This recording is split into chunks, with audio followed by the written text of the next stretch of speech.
இயேசு கிறிஸ்துவில் பிரியமான உறவுகளே, உங்களோடு இந்த இறைக்கரம் சேனல் வழியாக இறைவார்த்தை பகிர்ந்து கொள்வதிலே நாங்கள் பெரிய மகிழ்ச்சி அடைகிறோம். எனவே நாம் சற்று ஆழமாக தியானிக்க இருக்கக்கூடிய இன்றைய வசனத்தை பார்ப்போம். மத்தேயு எழுதிய நற்செய்தி பிரிவு 7 இறை திருவசனம் 6 மற்றும் 12 தொடங்கி 14 முடிய உள்ள அந்த இறைவசனங்கள் தான்.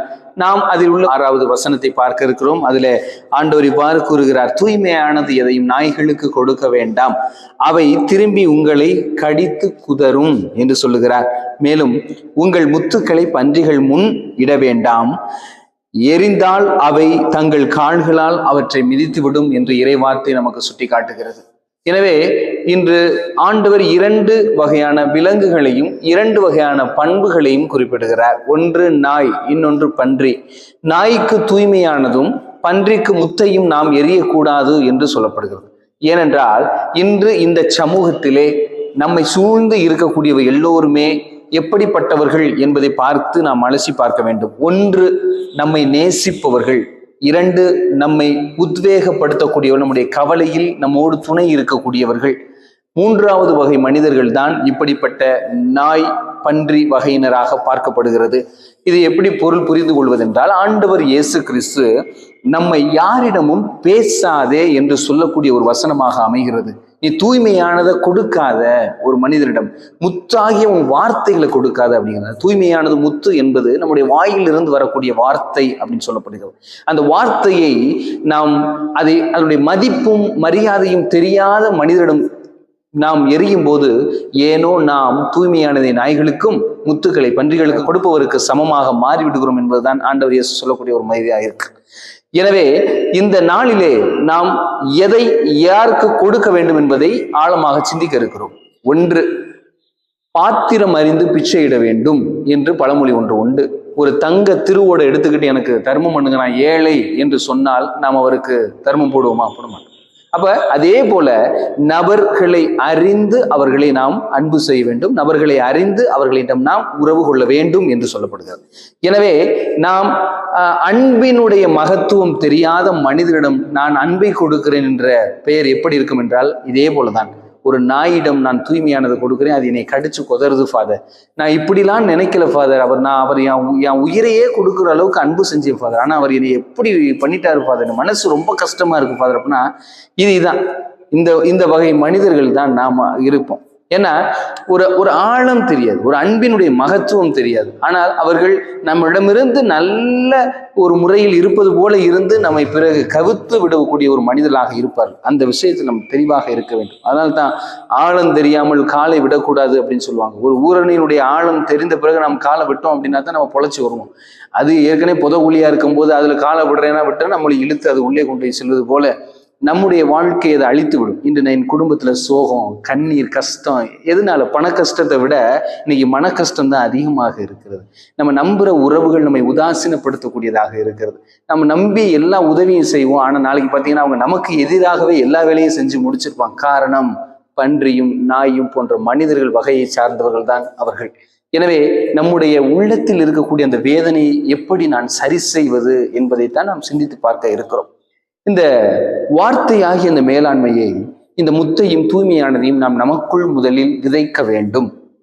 இப்ப எனக்கிட்ட ஒரு நகை இருக்குன்னா அதை நகை கடையில போய் வச்சா தான் அதனுடைய அடகு எனக்கு சரியா கிடைக்கும். இல்லை நகை கடையை கொண்டு நான் அரிசி கடையில் வித்துட்டு வரேன் அப்படின்னா அதுக்கான மதிப்பு இருக்காது. அரிசி ஒரு ஏமாற்ற கூட செய்வாங்க. அதே போலதான் என்னுடைய அன்பு தரமானது என்றால் அந்த தரமான மனிதரிடம் நான் கொடுக்க வேண்டும். இல்லை என்றால் அந்த தரமற்ற மனிதர்கள் என் அன்பை உதாசீனப்படுத்தி விடுவார்கள் என்பதற்கு பொருளாகும். அப்படித்தான் பார்க்கப்படுகிறது. இன்று நான் கவலையில் இருக்கிறேன். குடும்பத்தில் என் கணவனால், பிள்ளைகளால், உறவுகளால், உடன்பிறப்புகளால் எல்லாராலும் எனக்கு பிரச்சனை இருக்கு, மனைவியால் எனக்கு பிரச்சனை இருக்கு அப்படின்னா இது பிரச்சனைகள் அல்ல. நாம் சற்று அலசி பார்க்க வேண்டும். நம்முடைய அன்பினுடைய மகத்துவம் எப்படி இருக்கிறது அதை பொறுத்துதான் நம்முடைய வாழ்க்கையும் இருக்கும். உண்மையாகவே நான் அன்பு செய்கிறேன் என்றால் அந்த அன்பிற்கு உரிய மதிப்பு கிடைக்கவில்லை என்றால் நாம் கவலைப்படுவது சந்தோஷம். ஆனால் ஒன்றை தெரிந்து கொள்ள வேண்டும், நாம் அறிந்து அன்பு செய்ய வேண்டும். ஒருவருக்கு இதுதான் ஓகே, இந்த அளவுக்கு இருந்தா போதும். ஏன்னா நீங்க நினைக்கிற மாதிரி அம்புட்டையும் கொட்டி கொடுத்துட்டு மனிதர்கள் பூராமே இன்னைக்கு கஷ்டப்பட்டு உட்கார்ந்துருப்பாங்க. நான் அப்படி செஞ்சேன் இப்படி செஞ்சேன் இது சொல்லி காட்டக்கூடிய மனிதர்களாக நாம் மாறிவிடுவோம் என்பதற்காகத்தான் நான் சொல்லுகிறேன். எனவே நாம் அறிந்து செயல்பட வேண்டும். எவ்வாறு பாத்திரம் அறிந்து ஆழம் தெரிந்து காலை விட வேண்டுமோ அதே போலதான் வாழ்க்கையிலும் தரம் தெரிந்து நாம் செயல்பட்டோம் என்றால் நம்முடைய வாழ்க்கையில் நாம் சிகரத்தை தொடுவோம். இல்லை என்றால் தவக்காலை போல தாவிக்கிட்டே தான் கிடப்போம் அப்படிங்கிறது தான் என்னுடைய மகத்துவமாக இருக்கிறது. எனவே இன்று சண்டைகளை உருவாக்கக்கூடிய சூழல்கள் அதிகமாக இருக்கிறது. மனிதர்கள் அதிகமாக இருக்கிறார்கள். ஒரு புதிதாக திருமணம் நடந்த ஒரு தம்பதியினர் ஊருக்குள் சென்று குடியேறுகிறார்கள். அங்கிருந்த ஒரு பாட்டி அந்த வீட்டில மிளகாய் பொடி வாங்க செல்கிறது. அப்பொழுது கணவன் இல்லை. அவருடைய மனைவியிடம் சொல்லுகிறது, எனக்கு கொஞ்சம் மிளகாய் பொடியை கொடுமா, நான் உனக்கு அப்புறம் என் வீட்டுக்கு வாங்கணும்னு தாரேன் அப்படின்னு சொல்லிட்டு. அப்படி வாங்குற நேரத்திலே சொல்லுது, உன் புருஷனை பார்த்துக்க, அவன் இந்த ஒரு பெண்மணியோட பேசிக்கிட்டு இருக்கதா கேள்விப்பட்டவன் ஊருக்குள்ள சொல்லிக்கிட்டு இருந்தாங்க அப்படின்னு சொல்லிட்டு இந்த புது மணமகள்கிட்ட சொல்லிட்டு வந்துட்டு வந்துட்டாப்ல. அடுத்து அந்த மணமகள் தண்ணி எடுக்க போற நேரத்துல மணமகன் வர்றான். அப்ப அவன்கிட்ட சொன்னான், உன் பொண்டாட்டி ஒழுங்கா பார்த்துக்க, அவ யார்கிட்டயோ பேசிக்கிட்டு இருக்கான்னு ஊருக்குள்ள பேசிக்கிறான்னு சொல்றது. இப்ப இந்த பாட்டி மிளகாப்பொடி வாங்க போச்சா, அந்த குடும்பத்துக்கு மிளகாப்பொடியை தூவ போச்சா அப்படிங்கிறத நம்ம சிந்திச்சு பார்க்கணும். இப்படிப்பட்ட மனிதர்கள் தான் இன்னைக்கு நம்மளையும் சூழ்ந்து கொண்டு இருக்கிறார்கள். எனவே அப்படி சொன்னதை நம்பிய அவர்கள் இருவருமே குடும்பத்தில் சண்டையும் குழப்பமும் அப்படியே கொடூரமான பிரிவினையும் ஏற்பட்டு இன்னைக்கு தனித்தனியா வாழக்கூடிய சூழ்நிலை இருக்கிறார்கள். எனவே நாம் சற்று ஆழமா சிந்தித்து பார்க்கணும். வெளியில் இருந்து பன்றி போல நாய் போல சில மனிதர்கள் நம்மை தாக்குவார்கள் வார்த்தையால். அந்த வார்த்தையை நாம் எப்படி மழை பெஞ்சா கொடையை பிடிச்சி தண்ணி நம்ம மேல விழுகாம தடுக்கிறோமோ அதே போல அவருடைய வார்த்தைகள் நம்மை தடுக்காமல் தாங்கி நிறுத்தக்கூடியதான் அந்த இறை வார்த்தையாக பார்க்கப்படுகிறது. எனவே நாம் ஆலயத்தில் மட்டும்தான் இறை வார்த்தையை தியானிக்கிறோம். நம்ம ஏதாவது ஜெபக்கூடத்துக்கு போனோம்னா இறை வார்த்தையை தியானிக்கிறோம். ஆனா குடும்பத்தில் இருக்கும்போது ஏன் தியானிக்க மறந்து விடுகிறோம் என்பதுதான் முக்கியம். ஒரு மனிதர் நம்மளை இப்ப சந்திச்சு பேச வர்றாருன்னா இப்ப இவர் எந்த வகையை சார்ந்தவர் என்பதை நாம் தெரிந்து கொள்ள வேண்டும். ஒருவருக்கு நேரம் கொடுக்க வேண்டுமா, நேரம் கொடுக்க கூடாதா என்பதையும் தெரிந்து கொள்ள வேண்டும்.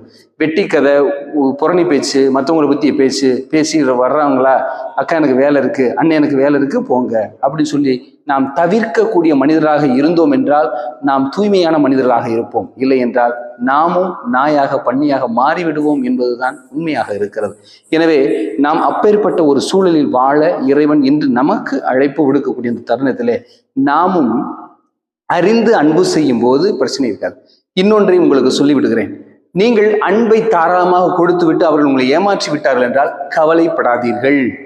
ஏன் என்று சொல்லுகிறேன் என்றால், ஆண்டவனை அறிந்து கொள்வதற்கான வழிதான் அது. நீங்க நன்றி சொல்ல கடமைப்பட்டிருக்கிறார். ஏன்னா பரவாயில்ல, இந்த சூழ்நிலையில என்னுடைய அன்பை புரிந்து கொள்ளாத நபரை இவ்வளவு சீக்கிரமா எனக்கு காமிச்சு கொடுத்துட்டீங்க, நன்றி ஆண்டவரே. உம்மை புரிந்து கொள்வதற்கு இவர்களும் எனக்கு ஒரு வழியாக இருக்கிறார்கள் என்று நாம் தெரிந்து கொள்ள வேண்டும் என்பதுதான் அது. அனுபவம் இல்லாமல் ஆண்டவனை நாம் அடைய முடியாது. வாழ்க்கையில எல்லாமே ஒரு அனுபவம் தான். அப்ப அடுத்த கட்டத்திற்கு நகரும்போது அந்த அனுபவத்தையும் நாம் கொஞ்சம் பொருத்தி பார்க்க வேண்டும். ஒரு புதிய மனிதரிடம் நாம் பழகும்போது வெளுத்ததெல்லாம் பாலும் நம்பிக்கிட்டு நான் பழகிக்கிட்டு உட்கார்ந்துருந்தேன் அப்படின்னா இறுதியில் அது எனக்கே பெரிய ஒரு நோயாக, ஒரு ஒட்டுண்ணியாக மாறிவிடக்கூடிய சூழ்நிலை இருக்கிறது. எனவே அந்த நிகழ்வுகளில் நாம் சற்று ஆழமாக சிந்தித்து பார்த்தோம் என்றால் நாம் எந்த இடத்தில் இருக்கிறோம் என்பது பொருள்படுகிறது. இன்று நாம் சிந்திக்கிறோம், இது ஒரு கெட்ட வார்த்தை அல்ல. பன்றி, நாய் என்பது ஒரு கெட்ட வார்த்தை அல்ல. மாறாக நம்மை ஒப்பிட்டு பார்க்கக்கூடிய ஒரு வார்த்தைகள். நான் எந்த இடத்தில் இருக்கிறேன்? நான் தூய்மையானதை போடக்கூடிய இடத்தில் இருக்கிறேனா? நல்ல முத்துக்களை கீழே விரிக்கக்கூடிய இடத்தில் இருக்கிறேனா? இல்லை ஒரு தூய்மையானதை சாப்பிட்டுட்டு கடித்து குதறக்கூடிய நாயாக இருக்கிறேனா? இல்லை அவர்கள் முத்துக்களை எரிந்தாலும் அதை மிதித்து அதனுடைய மதிப்பை கெடுக்கக்கூடிய பன்றியாக இருக்கிறேனா என்று சிந்தித்து பார்க்க வேண்டும். இன்று எத்தனை பிள்ளைகள் தங்களுடைய பெற்றோருடைய அன்பை புரிந்து கொள்ளாமல் அவர்களை மிதித்து கொண்டிருக்கிறார்கள் என்று தெரியுமா? பெத்த பிள்ளை கஞ்சி ஊத்துதோ இல்லையோ, ஆனா வச்ச தென்னம்பிள்ளையாவது நமக்கு சோறு ஊத்தும் அப்படின்னு சொல்ற பழமொழியை பார்த்திருக்கிறோம். பிள்ளைகள் இல்லாதவர்களை நாம் எத்தனை வார்த்தைகளால் உதாசீனப்படுத்துகிறோம் என்று பார்க்க வேண்டும். அவரு கூட சந்தோஷமா இருப்பாங்க. இன்னைக்கு 10 புள்ள பெத்தது கூட என்ன பண்ணிட்டு இருக்குது? முதியோர் இல்லத்துல கொண்டே வச்சுட்டு அப்படியே மாசம் போய் காசு கட்டிட்டு வரக்கூடிய, இன்னைக்கு காசு கூட கட்டுறதுல நடு ரோட்ல விட்டுட்டு வரக்கூடிய சூழ்நிலைகள் கூட இருக்குது. அப்ப பெற்றோருடைய அந்த அன்பை நாம் பிள்ளைகள் சரியாக உணர வேண்டும். ஒரு தாயும் தகப்பனும் அந்த குழந்தையை பெற்றெடுப்பதற்கு முன்பாக ஒரு தாய் கருவுற்று இருக்கிறார். என் அம்மா எப்படி கருவுற்று இருப்பார்? என் தகப்பன் எப்படி என் அம்மாவை பாதுகாத்திருப்பார்? எனக்கும் உணவு, என் தாய்க்கும் உணவு கொடுத்து எங்களை எப்படி பராமரித்து காத்திருப்பார்? என்னை படிக்க வச்சிருக்கிறாங்க, என்னை இவ்வளவு தூரத்திற்கு ஆளாக்கி இருக்கிறாங்க அப்படின்னு சொல்லிட்டு ஒரு அன்பை நாம் உணரும் போது எந்த பிள்ளைகளுக்கும் பெற்றோர்கள் சுமையாக இருக்க மாட்டார்கள் என்பதுதான் உண்மை. ஆனால் இன்று பிள்ளைகளுக்கு பெற்றோர்கள் சுமைகளாக இருக்கிறார்கள். உங்களுக்கு ஒரு அறிந்த கதை ஒன்று சொல்லுகிறேன். ஒருவர் தன்னுடைய தாய் தகப்பனுக்கு ஒரு அலுமினிய தட்டுல தான் சாப்பாடு போடுவார். ஒரு நாய் மாதிரி தான் அவங்களை வெளியிலே வச்சிருப்பார், அவங்கள அப்படியே வச்சிருப்பார். அப்ப அலுமினிய தட்டுல சாப்பாடு போட்டுக்கிட்டே இருக்கிறார். ஒரு நாள் என்ன ஆகி போச்சு, அந்த அவருடைய அப்பாவும் அம்மாவும் இறந்துட்டாங்க. இறந்த பிறகு அவங்கள கொண்டு எரிச்சிட்டு வந்தாச்சு. அப்ப அவங்களுக்கு வச்ச அந்த தட்டை தேடிக்கிட்டு இருக்கிறாரு இவர். தேடிக்கிட்டே இருக்கும்போது அவங்க மகன் கேட்குறான், என்னப்பா தேடிக்கிட்டு இருக்கிறீங்க அப்படின்னு. இல்லப்பா, நான் எங்க அம்மாவுக்கு வச்ச அந்த தட்டை காணாம, அது பத்திரமா நான் பீரோல எடுத்து வச்சிருக்கிறேன்ப்பா அப்படின்னு சொன்னாங்க. ஏன்டா அதை போய் பீரோல எடுத்து வச்சிருக்கிற அப்படின்னு சொன்ன போது அந்த மகன் சொன்னானா, ஆமாப்பா, நாளைக்கு உங்களுக்கும் வயசாகும், உங்களுக்கு அந்த தட்டில் தானே நான் சோறு போடணும் அப்படின்னு சொல்லி முடிச்சான். இதுதான் பன்றிகளாக நாம் உருவாக்க கூடாது, நாய்களாக பலரை உருவாக்க கூடாது என்பதற்கு பொருளாக ஈர்க்கப்படுகிறது. எனவே இன்று எத்தனையோ பேர் தன்னுடைய தாயின் தகப்பனை, மாமனார் மாமியார் பார்த்து கொள்ளக்கூடிய உன்னதமான பிள்ளைகள் இருக்கிறாங்க. அவங்கெல்லாம் இறைவன் நிறைவாக ஆசீர்வதிப்பாங்க. அவங்களெல்லாம் நம்ம உதாசீனப்படுத்தி விடக்கூடாது என்பதை நாம் கற்றுக்கொள்ள வேண்டும். எனவே அன்பிற்கினியவர்களே, நம்முடைய அன்பை விதைத்தவர்கள் நம்மை மீண்டும் கடிக்கிறார்களா, குதறுகிறார்கள் என்று உணர்ந்தீர்கள் என்றால் தூய்மையானதையும் முத்துக்களையும் உடனடியாக நிறுத்தி விடுங்கள் என்பதுதான் பொருளாகப்படுகிறது. எனவே இந்த 3 பழமொழியை கற்றுக்கொள்வோம். 1, பாத்திரம் அறிந்து பிச்சை செய்வோம், அதாவது நபர்கள் அறிந்து அன்பு செய்வோம். 2வது, ஆழம் தெரிந்து காலை விடுவோம் என்று 1. ஒரு நபருடைய தன்மையை அறிந்து புரிந்து காலை விட வேண்டும், அன்பை விட வேண்டும், அன்பை கொடுக்க வேண்டும், பொறுமையை பகிர வேண்டும், இருப்பதை கொடுக்க வேண்டும். 3வது, வெளுத்ததெல்லாம் பால் என்று நம்பிவிடக்கூடாது. ஒரு கடைக்காரர் வாங்க, நல்லா இருக்கீங்களா, எப்படி இருக்கீங்க, அப்படி இருக்கீங்கன்னு கேட்பாரு. அது வர்றவங்கள்ட்ட கேட்பாரு. ஆனா வீட்டுக்கு முன்னா அவங்க மனைவியை போட்டு கடிச்சுக்கிட்டே இருப்பாரு, எப்ப பார்த்தாலும் திட்டிக்கிட்டே இருப்பாரு, நீ என்ன இப்படி அப்படி இருக்காங்க. காரணம், அவருக்கு காசு கொடுப்பவர்கள் முக்கியம், தன்னோடு வாழக்கூடியவர்கள் முக்கியம் இல்லை. இது இப்படிப்பட்ட உறவுகளாக இருக்கக்கூடாது. வெளுத்ததெல்லாம் பால்.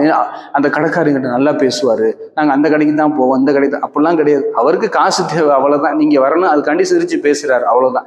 இதுதான் பிசினஸ் லாஃபிங் சொல்லுவாங்க, அதாவது வியாபார சிரிப்பு அப்படின்னு சொல்லுவாங்க. இப்படிப்பட்ட சிரிப்பவர்களிடம் கொஞ்சம் எச்சரிக்கையாக இருந்து கொண்டீர்கள் என்றால் வாழ்க்கை நிச்சயம் உங்களுடைய வாழ்க்கை சிகரத்தை தொடும். இல்லை என்றால் தவக்காலையை போல தவழ்ந்து கொண்டேதான் இருப்போம் என்பதை எண்ணி பார்த்து செயல்படுவோம். எனவே இன்றிலிருந்து முடிவு எடுப்போம். நாய்களுக்கு தூய்மையானதை கொடுக்க வேண்டாம், பன்றிகள் முன் முத்துக்களை எரிய வேண்டாம். எனவே இவர்களை எரிந்தோம் என்றால் நம்மை தான் அது மிதித்தும், நம்மை தான் அது கடித்து குதறும் என்று இயேசு சொல்லுகிறார். எனவே அறிந்து கொள்வோம், தெரிந்து கொள்வோம், செயல்படுவோம். ஆமென்.